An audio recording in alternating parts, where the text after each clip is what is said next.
मेरी हिम्मत को सराहो मेरे हमराह चलो, मैंने एक समा जलाई है अंधेरे के खिलाफ। ब्राह्मणों के मोहल्ले में एक ठाकुर साहब रहते थे जो रोज चिकन बनाकर खाते थे।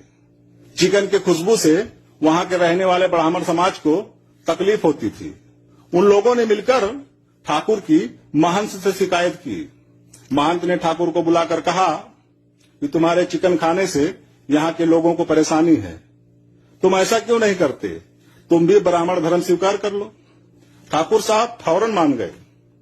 महंत ने ठाकुर साहब के ऊपर गंगा जल छिड़क कर संस्कृत में मंत्र पढ़े और कहा, कल तक तुम राजपूत थे, अब तुम ब्राह्मण हो।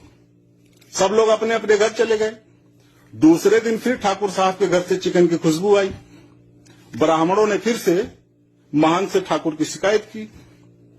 अब महंत साहब सभी लोगों को लेकर ठाकुर के घर पहुंच गए।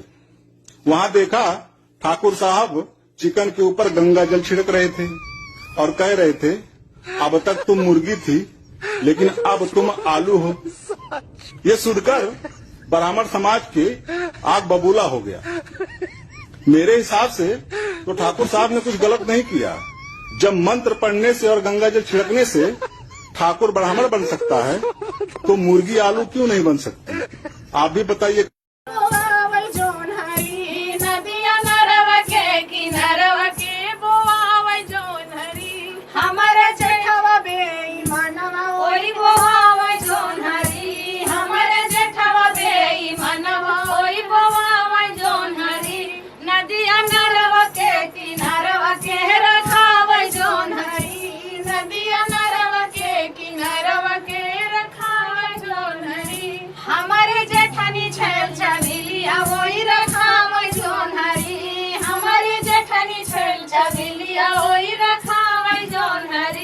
नदिया नरवा के किनारवा के बोआवै जो